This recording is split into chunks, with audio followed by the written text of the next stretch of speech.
నమస్తే, welcome to తొలి వెలుగు. నాగార్జున సాగర్ విజయంతో మాకు తిరుగులేదు, మాకు మేమే ప్రత్యామ్నాయం, మాకు ఏ పార్టీతో పోటీ లేదు అంటూ టిఆర్ఎస్ నేతలు కొన్ని కామెంట్స్ చేశారు. ఇదే అంశం మీద మనతో మాట్లాడాలనుకున్నారు BJP state secretary Kolli Madhavi garu ఉన్నారు. వారితో మాట్లాడదాం. నమస్తే మేడం. నమస్తే మేడం, సాగర్ లో విజయం మాదే, టిఆర్ఎస్ వరుసగా గెలుస్తూ వస్తుంది, బీజేపీ ఒక్కసారే గెలిచింది, ఇక ఆ పార్టీ పనైపోయినట్లే అనేటువంటి కొన్ని కామెంట్స్ వినిపిస్తున్నాయి. నిజమేనా? అంటే ఆ కామెంట్స్ చేసే వాళ్ళని ఆ భ్రమలోనే ఉండమని చెప్పాము. ఆ భ్రమలో ఉంటేనే మంచిది. ఎందుకంటే మనం చూసాం ఇవాళ తెలంగాణ రాష్ట్రంలో సరే కొంతమంది ఆ పార్టీ నాయకులు మా పార్టీకి అసలు పోటీయే లేదు అనుకునే వాళ్ళు అట్లాగే ఉంటే బెటర్. ఎందుకంటే వాళ్ళకి పార్టీతో పోటీ లేదని అంటారు, ప్రజలతో పని లేదు అని అంటారు. వాళ్ళు ఎప్పుడు కూడా ప్రజలతో కూడా ఎక్కడ కూడా ప్రజల కోసం పనిచేసినట్టు ఎక్కడ కనపడట. అందుకని వాళ్ళు ఆ భ్రమలోనే ఉంటే మంచిది.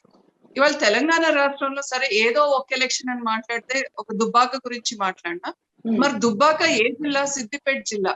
అంటే కేసీఆర్ గారి ఫామ్ హౌస్ కి లేకపోతే కేసీఆర్ గారి ప్రాతినిధ్యం వహిస్తున్న గజ్వేల్ కి ఎంత దూరంలో ఉందో చెప్పనండి, లేదా కేటీఆర్ గారి ప్రాతినిధ్యం వహిస్తున్న సిరిసిల్లకి ఎంత దూరం ఉందో, లేకపోతే సిద్దిపేట ఏదైతే హరీష్ రావు గారు ఉన్నారంటే ఆ కుటుంబంలో ఒక మెయిన్ మూడు స్తంభాలు ఆనుకుని ఉన్న నియోజకవర్గం. ఆ నియోజకవర్గంలోనే మొత్తం హరీష్ రావు గారు అంతా తానై అన్ని ఆయనే నడిపించిన దీంట్లో మీరు చూసారు అక్కడ ఏమైంది ఏంటి అనేది.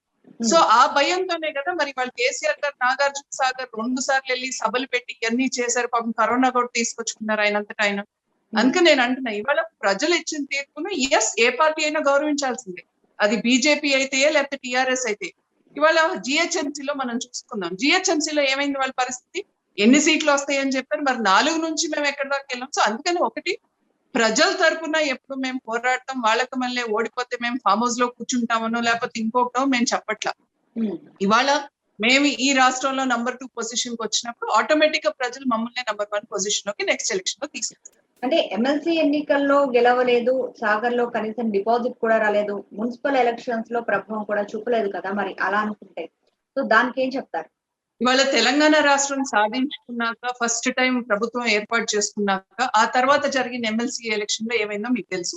అంటే ఆ రోజు ఎమ్మెల్సీ రామచంద్రరావు గారు ఏ రకంగా గెలిచారో మీ అందరికీ తెలిసిన విషయం. అంటే ఒక వేవ్ ఉన్నప్పుడు కూడా, అంటే తెలంగాణ మేమే తెచ్చాము అని చెప్పుకున్న రోజుల్లో కూడా అది అంటే ఇవాళ అన్ని పార్టీలు కలిపి ఇవాళ బీజేపీ లేకపోతే తెలంగాణ వచ్చేది కాదు అనేది అందరికీ తెలిసినా కూడా ఆ క్రెడిబిలిటీ అంతా ఏదో కేసీఆర్ గారే తీసుకొచ్చారు తెలంగాణ అని వాళ్ళు ఏ రకంగా ప్రచారం చేసుకున్నా కూడా, వాళ్ళు ప్రభుత్వం ఏర్పాటు చేసినా కూడా ఆ టైంలోనే ఏమైందో మీకు తెలుసు. అందుకని ఏది కూడా వాళ్ళు సరే ఇవాళ ఎమ్మెల్సీలో అది కూడా ఏ రకంగా గెలిచారో మీకు తెలుసు. అంటే ఏ రకంగా బోగస్ ఓటర్స్ ని నమోదు చేయటం కానివ్వండి, లేకపోతే ఏ రకంగా డబ్బుతో ఇది చేశారు ఏంటి అనేది మన అందరికీ అక్కడ చాలా క్లియర్ గా ప్రతి నియోజకవర్గంలో ఎంతెంత 3,000 2,000 ఏ రకంగా పంచారు అనేది చాలా క్లియర్ గా కనపడుతుంది. ఇవాళ నేను ఒకటే అడుగుతున్నా, కాసేపు ఎమ్మెల్సీ ఎలక్షన్ ఇవన్నీ కాసేపు పక్కన పెట్టి మరి జీవన్ రెడ్డి గారు ఎందుకు గెలిచారు అక్కడ కాంగ్రెస్ నుంచి? నేను మిమ్మల్ని అడిగేది ఒకటే, మీరు ఇవాళ గెలిచిన ఎమ్మెల్యేలు కానివ్వండి, లేదా గెలిచిన ఎమ్మెల్సీలు కానివ్వండి, లేకపోతే ఎంపీలు కానివ్వండి, ప్రజలకు ఇబ్బంది వచ్చినప్పుడు, అది ఆర్టీసీ కార్మికులు ధర్నా చేసినప్పుడు అయితే, లేకపోతే ఇంటర్మీడియట్ రిజల్ట్స్ అవకతవకలు జరిగినప్పుడు, పిల్లలు సూసైడ్ చేసుకున్నప్పుడైతే, లేకపోతే రైతుల మీద లాఠీ చార్జ్ జరిగినప్పుడైతే, ఏ సంఘటనలో అయినా సరే ఒక్క ప్రజా నాయకుడు ఏది ఎమ్మెల్యే బీఫామ్ ఏదైతే టిఆర్ఎస్ బీఫామ్ మీద గెలిచిన వాళ్ళైనా సరే, లేదా కాంగ్రెస్ బీఫామ్ మీద గెలిచి వాళ్ళు టిఆర్ఎస్ లోకి వెళ్ళిన వాళ్ళైనా సరే, ఒకళ్ళు వీళ్ళకి మద్దతుగా మాట్లాడిన నాయకుడు ఒకడంటే ఒకటి మీరు చెప్పండి. అందుకని నేను అంటున్నా, వీళ్ళందరూ కూడా కేసీఆర్ గారికో కేటీఆర్ గారికో వాళ్ళు ఏది చెప్పితే అది డూడు బసవన్ లాగా తల ఊపాల్సిందే తప్ప, వీళ్ళెవరు ప్రజల గురించి గళమిపే రకమైతే వీళ్ళకి ఆ స్వేచ్ఛ లేదు అనేది చాలా క్లియర్ గా కనపడుతుంది. అందుకనే ఇవాళ నాగార్జున సాగర్ లో ఆ ఒక ఎన్నికతో ప్రభుత్వం మారిపోదు కాబట్టి, రెండోది జానారెడ్డి గారు ఇది నాకు చివరి ఎలక్షన్, దీని తర్వాత నేను మళ్ళీ పోటీ చేయను అని అక్కడ ఒక సెంటిమెంట్ పనిచేస్తుందని మనకు క్లియర్ గా కనపడతానే ఉంది. So let us wait and see. ప్రజలు ఇచ్చే తీర్పు కోసం మేము వేచి చూస్తాం. 2023 బీజేపీ ఆల్టర్నేటివ్ అనేది ప్రజలే తీర్పిచ్చి వాళ్ళకి చూపిస్తారు. అయితే మేడం, కేవలం మతం మీదనే బీజేపీ రాజకీయం చేస్తోంది, సమస్యల్ని గాలి వదిలేసింది, వాటిపై అసలు బీజేపీకి అవగాహనే లేదు అంటూ కొన్ని కామెంట్స్ వినిపిస్తున్నాయి. అలా మాట్లాడే వాళ్ళకి మీ సమాధానం? ఇవాళ మతం పైనే రాజకీయం చేస్తున్నారంటే వీళ్ళు కావాలని బురద చల్లే ప్రయత్నం. అంటే ఇవాళ డెవలప్మెంట్ గురించి మేము మాట్లాడితే ఇవాళ ఫర్ ఎగ్జాంపుల్ దుబ్బాక మీరు తీసుకోండి. దుబ్బాకలో ప్రశ్నించింది ఏంటి? ఇవాళ సిద్దిపేటలో జరిగిన డెవలప్మెంట్, లేకపోతే గజ్వేల్లో జరిగిన డెవలప్మెంట్, లేకపోతే సిరిసిల్లో జరిగిన డెవలప్మెంట్ దుబ్బాకలో ఎందుకు లేదు అని ప్రశ్నించాం. ప్రతిదీ ఫండ్స్ చూపించాం. ప్రతి మండలానికి ఏ రకంగా కేంద్రం నుంచి ఎంత నిధులు వచ్చినాయి, రాష్ట్ర ప్రభుత్వం ఎంత నిధులు విడుదల చేసిందని చాలా క్లియర్ కట్ గా అడగడం జరిగింది. అట్లాగే మీరు హైదరాబాద్ లో కూడా మీరు చూడండి, కేటీఆర్ గారు 67,000 కోట్లు మేము ఖర్చు పెట్టామని చెప్పి, మరి వరదలు వస్తే హైదరాబాద్ అంతా మునిగిపోయి పడవలు వేసుకెళ్లే పరిస్థితులు ఎందుకు వచ్చినాయి మీరు చెప్పండి. నిజంగానే డెవలప్మెంట్ అంతా జరుగుంటే, నిజంగానే మీరు 67,000 కోట్లు ఖర్చు పెట్టుకుంటే మనకు అక్కడ ఇన్ఫ్రాస్ట్రక్చర్ కనపడాలి కదా. ఇవాళ అక్కడ ఇన్ఫ్రాస్ట్రక్చర్ కనపడదు, డ్రైనేజ్ ఫెసిలిటీ కనపడదు, ఏది కనపడదు. అడ్వర్టైజ్మెంట్స్ మాత్రమే కనపడతాయి. అది హోర్డింగ్స్ అయితే, మెట్రో పిల్లర్స్ అయితే, చివరికి పబ్లిక్ టాయిలెట్స్ ని కూడా వదులుకోకుండా ఏ రకంగా వాళ్ళు ప్రచారం చేస్తున్నారు మనకు తెలుసు. అందుకని నేను అంటున్నా, ఇవాళ అది దుబాక విషయం అయితే సరే, లేకపోతే జిహెచ్ఎంసీ పరిధిలో అయితే సరే, ఎక్కడైనా సరే మేము డెవలప్మెంట్ గురించి మాట్లాడడం. ఎస్, ఇవాళ భాగ్యలక్ష్మి టెంపుల్ కి వెళ్తే అది మతతత్వం అని మాట్లాడితే కనుక మరి కవిత గారు ఎందుకు వెళ్ళారు మీరు చెప్పండి. లేదా మరి ఇవాళ ఇంత పాండమిక్ సిచ్యువేషన్ లో కూడా మేము రంజాన్ కి తోఫాలు పంచుతాము, అవి చేస్తాం, ఇవి చేస్తాం అని మాట్లాడుతున్నారు కదా. నేను ఒకటి అడుగుతున్నా, ఇవాళ మీరు రంజాన్ కి తోఫాలు ఇవన్నీ చేసే బదులు మీరు ఎందుకు ఇవాళ మనం ఈ బెడ్స్ ని రెడీ చేసుకోవాలి? కోవిడ్ కి ఈ పరిస్థితిలో ఉంది ఇవాళ ఈ రాష్ట్రంలో, మనం ఆక్సిజన్ ఉత్పత్తి చేసుకోవచ్చు. కిందటి సంవత్సరమే కేంద్ర ప్రభుత్వం మనకు అనుమతి ఇచ్చినా కూడా ఇంతవరకు మనం ఎందుకు చేసుకోలేకపోతే దానికి సమాధానం చెప్పండి. వీటన్నిటికీ కూడా ఎక్కడ సమాధానం లేదు. కోవిడ్ కి ప్రిపేర్డ్నెస్ ఈ రాష్ట్ర ప్రభుత్వం ఏం చేసిందంటే అవన్నీ చెప్పే పరిస్థితిలో వీళ్ళేరు. అందుకని వీళ్ళు చేయగలిగేదల్లా ఏంటి అంటే, బీజేపీ ఒక మతతత్వ పార్టీ, బీజేపీ మతాన్నే వాడుకుంటుంది. అంటే ఇవాళ ప్రజల గురించి మాట్లాడితే, లేకపోతే రోహింగ్యాలు వచ్చి ఇక్కడ కూర్చుని వాళ్ళ పాస్పోర్ట్లు తీసుకుంటున్నారు, వాళ్ళ ఆధార్ కార్డులు తీసుకుంటున్నారు, రేషన్ కార్డులు తీసుకుంటున్నారు, మీరు ఏ రకంగా ఇస్తున్నారు అని ప్రశ్నిస్తే అది మతతత్వం అయితే ఎస్, ముమ్మాటికి వీ డోంట్ మైండ్. మేము ప్రశ్నించినందుకే మేము మతతత్వం అని అంటే మేము ఒప్పుకుంటాం. ఎందుకంటే ఇక్కడ రాష్ట్రంలో ఉన్న ప్రజల కోసం మేము మాట్లాడుతున్నాం తప్ప మేము మీకు మళ్ళీ ఓటు బ్యాంక్ కోసం ఇంకోటో మేము చెయ్యట్లేదు అనేది గుర్తుంచుకోవాల్సిన అవసరం. అయితే బీజేపీలో 2 గ్రూపులు ఉన్నాయి, అందుకే దూకుడు తగ్గిందని అంటున్నారు, నిజమేనా? బీజేపీలో ఎప్పుడూ కూడా ఇది ఒక కుటుంబం, దీంట్లో గ్రూపులే ఉండవు. వీళ్ళకు మళ్ళీ ఒక కుటుంబం పార్టీ. ఈ కుటుంబం పార్టీలో కేసీఆర్ గారు, తర్వాత కేటీఆర్ గారు, ఆ తర్వాత హిమాంశు గారు అన్నట్టుగా ఇక్కడ ఎప్పుడు ఉండదు. ఎవరైనా రాష్ట్ర అధ్యక్షులు అవ్వచ్చు, ఎవరైనా జాతీయ అధ్యక్షులు అవ్వచ్చు, ఎవరికి ఏ పదవైనా ఎప్పుడైనా రావచ్చు. ఇవాళ కార్యకర్త స్టేజ్ నుంచి ఇవాళ ఉపరాష్ట్రపతి ఏ రకంగా వెంకయ్యనాయుడు గారు అయ్యారో మీకు తెలుసు, దత్తాత్రేయ గారు ఏ రకంగా గవర్నర్ అయ్యారో మీకు తెలుసు, మోడీ గారు ఏ రకంగా ఇవాళ ప్రధానమంత్రి అయ్యారో తెలుసు. ఇలాంటివన్నీ కూడా మీకు ఒక బీజేపీలోనే సాధ్యం. ఎందుకు వెస్ట్ బెంగాల్ లో మీరు చూసారు, ఇంట్లో పని చేసుకునే ఒక ఆవిడికి టికెట్ ఇచ్చి వాళ్ళ ఆవిడ ఎమ్మెల్యే అయింది. So anything is possible only in BJP. TRS మళ్ళీ కాదు, అందరూ చేతులు కట్టుకుని నుంచుని వాళ్ళు ఏది చెప్పితే అది చేయడానికి ఇక్కడ అట్లా కాదు అనేది వాళ్ళు గుర్తుంచుకోవాల్సిన అవసరం. అయితే మేడం, హైదరాబాద్ లోని లింగోజిగూడ కార్పొరేట్ ఎలక్షన్స్ లో బీజేపీ టిఆర్ఎస్ మద్దతు తీసుకుంది, కానీ ఇప్పుడు అక్కడ కాంగ్రెస్ గెలిచింది, ఏమంటారు? ఇవాళ ఒకటమ్మా, ఇవాళ లింగోజిగూడలో మీరు గమనిస్తే వాస్తవంగా ఫస్ట్ స్టార్ట్ చేసిందే సుధీర్ రెడ్డి గారు. సుధీర్ రెడ్డి గారు ఆయనంతటా ఆయనే ఆల్రెడీ, అంటే ఇప్పుడు దాకా ఇక్కడ ఎక్కడా కూడా ఇంకా ప్రమాణ స్వీకారం కూడా జరగలేదు, జరగకముందే ఇది జరిగింది కాబట్టి మేము క్యాండిడేట్ నిలపము అనేది వాళ్ళు చెప్పింది. వాళ్ళు చెప్పినాకే కదా ఇవాళ వెళ్ళి మాట్లాడడం అనేది జరిగింది. సో ఇవాళ ఇప్పుడు ఏదో టిఆర్ఎస్ బీజేపీ ఒకటి, దీనికి ఇది ఏదైతే ప్రచారం చేసుకునే ప్రయత్నం కాంగ్రెస్ చేసిందో, సరే ఇవాళకి వాళ్ళు గెలిస్తే గెలిచిండొచ్చు, దాంట్లో కూడా ఇంకొక వేరే వర్షన్ ఉంది. అక్కడ కూడా ఇవాళ కాంగ్రెస్ లో ఉన్న ఆయన కూడా సుధీర్ రెడ్డి గారు మనిషే, ఆయన మళ్ళీ ఇమీడియట్ గా టిఆర్ఎస్ లోకి వచ్చేస్తారు అనేది ఉంది. So let us wait and see. ఎందుకంటే కాంగ్రెస్ లో గెలిచిన వాళ్ళు ఎంతసేపు అక్కడ ఉన్నారు, ఎన్ని రోజులు ఉన్నారు అనేది మనం చూసుకుంటే వాస్తవంగా హిస్టరీ మనకు చూపిస్తానే ఉంది. లాస్ట్ టైం కార్పొరేటర్స్ గెలిచిన వాళ్ళు ఎక్కడున్నారు, గెలిచిన ఎమ్మెల్యేలు ఎక్కడున్నారు అని. So let us wait and see. Madam, BJP party నుంచి ఎన్ని విమర్శలు చేసినా కానీ టిఆర్ఎస్ కే ప్రజలు పట్టం కడుతున్నారు, టిఆర్ఎస్ నే గెలుపు సాధిస్తోంది.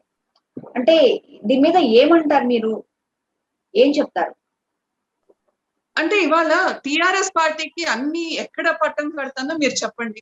ఇవాళ ఎమ్మెల్సీ గెలుపు అది వాళ్ళు నిజంగానే ఒక గెలుపు అనుకుంటే ఇంకా let them be satisfied with it. ఎందుకంటే మీరు వాళ్ళకి వచ్చిన ఓట్లు చూడండి, ప్రతిపక్షాలన్నీ కూడా ఎవరి మీద పోరాడి, అధికార పక్షంలో ఉన్న టిఆర్ఎస్ పార్టీ పైనే పోరాడింది. ప్రతిపక్షానికి వచ్చిన ఓట్లు మీరు చూడండి, అధికార పక్షానికి వచ్చిన ఓట్లు మీరు చూడండి. అది కూడా ఏ ప్రిఫరెన్షియల్ ఓటు చూసుకుని వాళ్ళు గెలిచారనేది మీకు అర్థం అవుతానే ఉంది. అందుకనే సరే కాసేపు నేను అందుకని అంటున్నా, లెట్ దెమ్ బి హ్యాపీ. సరే మాకే ఓట్లు వచ్చినాయి, మేమే గెలిచాం, ఈ 2 సీట్లు ఎమ్మెల్సీలు మేమే గెలిచాం, ఇప్పుడు నాగార్జున సాగర్ మేము గెలిచాం అనే దీంట్లో వాళ్ళు అట్లానే ఉంటే ఆ సంబరాలు చేసుకుంటానే ఉండమనండి. ప్రజలు ఎప్పుడు కాల్చి వాత పెట్టాలో అప్పుడు డెఫినెట్ గా వాత ఇంత వ్యతిరేకత మనకు కనిపిస్తూ ఉన్నా ఇప్పటికీ కూడా ప్రజలు టిఆర్ఎస్ కే ఓటు వేసి టిఆర్ఎస్ నే గెలిపిస్తూ ఉన్నారు.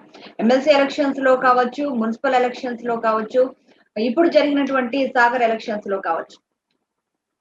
సాగర్ ఎలక్షన్స్ లో మీరు చూస్తానే ఉన్నారు. అంటే ఇవాళ దుబ్బాక నుంచి సాగర్ దాకా ఏ ఎలక్షన్ అయినా సరే ఇవాళ టిఆర్ఎస్ నాయకులు ఏ రకంగా ప్రతి ఒక్క ఎమ్మెల్యే కానివ్వండి, ఎంపీ కానివ్వండి, లేకపోతే ఇతర నాయకులు కానీ వెళ్ళి గ్రామాల్లో ఏ రకంగా బెదిరిస్తున్నారు మీరు చూసారు. మన శ్రీనివాస్ గౌడ్ గారు కానీ ఇతర నాయకులు కానీ ఏ రకంగా మాట్లాడారు, ఏ రకంగా బెదిరిస్తారు. అంటే మీరు మాకు ఓటైపోతే మీకు పథకాలు రావు, మీరు మాకు ఓటు ఎందుకేరు, లేకపోతే శాపనార్థాలు పెట్టడం, మీరు బాగుపడరు జీవితంలో మాకు ఓటేయకపోతే, ఇలాంటి ఎన్నో మనం చూసాం. అది సిద్దిపేట, అదే దుబ్బాక నుంచి మొదలుకొని వాళ్ళ నాగార్జున సాగర్ దాకా, అది హరీష్ రావు గారు అయితే ఫోన్లు చేసి ఏ రకంగా బెదిరించారో, లేదా ఉన్న మిగతా ఎమ్మెల్యేలు మంత్రులు కూడా ఏ రకంగా బెదిరించారు అనేది మనం చూస్తూనే ఉన్నాం.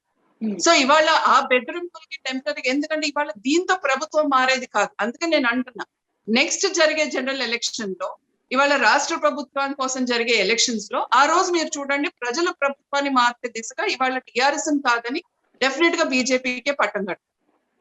ఓకే, ఫైనల్ గా మాకు మేమే ప్రత్యామ్నాయం అని చెప్పుకుంటున్నటువంటి టిఆర్ఎస్ పార్టీకి కేవలం బీజేపీ మాటల వరకే పరిమితం అవుతుందా, లేదంటే ఆ స్థాయిలో ఫైట్ చేస్తుందంటారా? అమ్మ ఇవాళ మేము ఆ స్థాయిలో ఫైట్ చేశాం కాబట్టి ఇవాళ 4 సీట్ల నుంచి ఏ రకంగా ఇవాళ జిహెచ్ఎంసీలో 47కి ఇచ్చారు అనేది గమనించాల్సిన అవసరం ఉంది. తర్వాత ఇవాళ ఎల్ఆర్ఎస్ ఎందుకు వెనక్కి తీసుకున్నారు, లేకపోతే జిహెచ్ఎంసీలో 50% ప్రాపర్టీ ట్యాక్స్ ఎందుకు తగ్గించారు, వీటన్నిటిపైన కూడా ఎందుకు వెనకడిగేసింది ఈ ప్రభుత్వం అనేది కూడా మీరు గమనించాల్సిన అవసరం ఉంది. ఇదంతా కూడా ఒక బీజేపీ ఏదైతే పోరాటం చేసిందో, లేదా దుబ్బాకలో గెలిచినాక ఇవాళ ఎల్ఆర్ఎస్ పైన ఎట్లా వెనక్కి తగ్గారో ఇవన్నీ కూడా మనం గమనించాల్సిన అవసరం ఉంది. సో ముమ్మాటికి కూడా బీజేపీ అనేది ఎప్పుడు ప్రజల పక్షాన పోరాడుతుంది.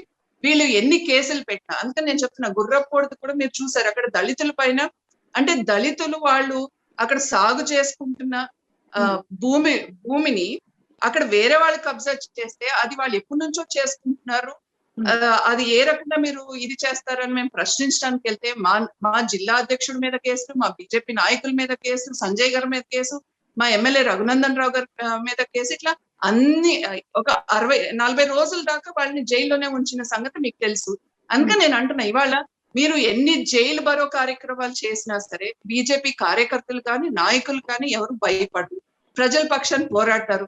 మీరు లాఠీ చార్జీలు చేయించండి, దొంగ కేసులు పెట్టించండి, ఎన్ని చేసినా సరే వీఆర్ రెడీ ఫర్ ఇట్. మీరు ఇవాళ హాస్పిటల్స్ కట్టించకుండా మేము జైల్స్ కట్టిస్తాం, ఈ జైల్లో బీజేపీ నాయకులు బంధిస్తాం అంటే దానికి కూడా మేము రెడీ.